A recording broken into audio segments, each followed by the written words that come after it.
Back to Rolling with Nia, I noticed that it's a series. Is this going to be a standalone, or what can we expect to come? You can expect a series. I've actually written 5 books. Really? Yes, 5 books, and like I said, they all have those universal themes about going to school and all the things Nia can do, and there might be a birthday party involved where she goes, or a vacation. I don't want to give away all the ideas because I want my readers to, want more and to anticipate more. But there's a lot of stories behind Nia, and I'm hoping that the children that get Nia Can and read Nia Can will have that to look forward to, and will be able to grow up with Nia. Well, so Nia will grow up as the series goes on. And I noticed you said something about traveling on vacation. There's something I'd like you to let the audience know out there, the viewers know. I know there's a lot of times I call you on the telephone, and a few months ago, I'm in Vegas. So, I mean, being in a wheelchair does not restrict your wants and desires and your desire to travel. And I really like that. So could you tell us a couple of the places you've been? I've been to Disney World. I've actually, when I first got the idea of Rolling with Nia, I was on a plane going to Florida. And I don't really like the plane that much, so I try and keep myself occupied. And I just started writing.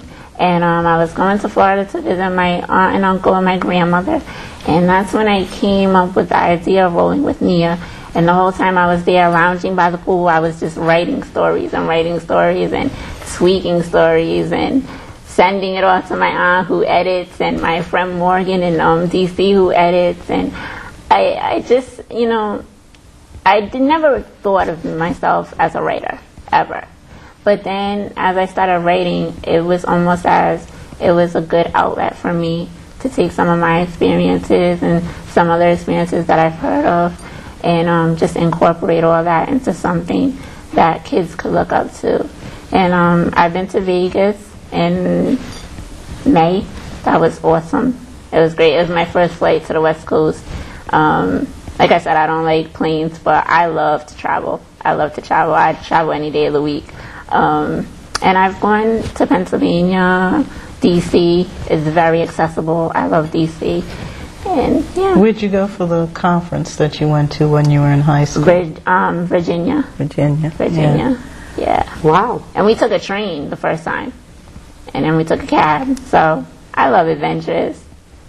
So life sounds like it's an adventure. Yeah, it is an adventure. I mean, anytime when you might think that you have a barrier, it does become an adventure, and you just have to keep on going and keep on rolling. Because one of the articles I think that you wrote for your Making Access website was on how to travel when you have a disability, because Dana has to make arrangements to make sure that, well, you can talk about that. Yeah, actually that's right. That's right.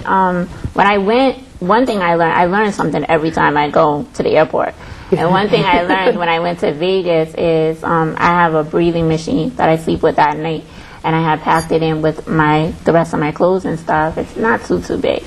And I knew that my suitcase was going to be a little bit heavier. But I didn't want to take any clothes off. So when I got to the airport, I looked at the guy and I said, I think it might be overweight, but it has, medical equipment. And it just so happened that he had asked somebody else, and he's like, yeah, you don't have to charge for extra. Medical equipment is covered under the ADA and traveling. And I didn't know that. And if he would have never said that, I probably would have had to pay for the extra weight that it was. So yeah, I learned stuff, and I like to, give that to other people to make sure. And even when you get off the plane and you have to, like I said, this just doesn't fold up into a taxi. You have to make sure the taxis are accessible, and everything in Vegas was accessible. It was like mind-blowing, unbelievable. So Dana's going to be the one to open the gateway to all the accessible places in the country and around the world. How's that? Yeah. There you go. Go to Making Access. Yeah. But with Rolling with Nia, how are you going to get the word out? And how do you plan on letting children, exposing children to the book and letting them know about it? Well, a couple of ways through makingaccess.com. Probably by the beginning of September it will be available. And right now I'm just looking at, going and visiting other schools. Like I visited the school in Providence. It was wonderful. And just being able to go back there and maybe have it like as a yearly thing where, teachers get more children and they want to bring up this issue because it's really important. And visiting schools, visiting daycare centers with the younger ones, like the 2 and 3 year olds. They always want this book to be read to them over and over again just by testing it out on my little cousins. And going to the community centers as well and seeing what possibilities come my way. What about the letters you're writing to Yeah. different organizations? Yes, I'm actually writing letters to organizations to use it actually as a fundraising opportunity as well. So there's a lot of, I like to give back as well.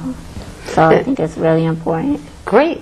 And I noticed in the school you went and spoke with second graders, right? And you're open to that. So if teachers wanted to reach out and have you come in and talk about Rolling with Nia and have you educate not only the teachers but the children, and I know now that schools are moving to inclusion, so you're having kids with disabilities Yeah. and with kids who don't have disabilities, and raising that level of understanding on all ends.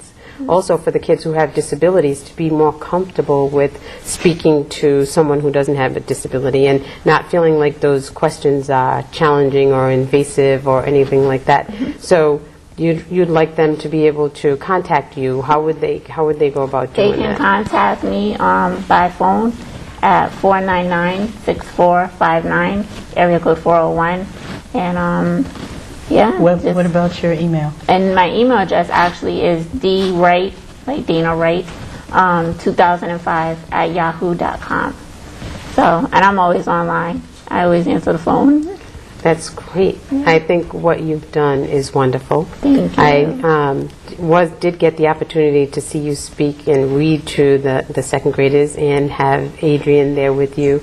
I did get the opportunity to see how kids open up and respond to you, and I think that is fabulous. You are such a wonderful addition to not only to the children that you're trying to reach out to. I would like to see some parents and adults be exposed to Rolling with Nia, to be able to open their minds and to be able to take that challenge on to spread the word and to break down those barriers. And anytime we can do that for any community of people who are, like you were talking about with minorities and stuff, anytime you can break down the barriers and have people open their minds to see people for who they really are and how we can share that. So it's really important that everyone know that this program is going to air again tomorrow, Friday, August 8th. It'll show again on Thursday, August 14th, and then next Friday, August 15th, in Pawtucket on Channel 18, and then on the Interconnect, the statewide Interconnect on Channel 13, August 30th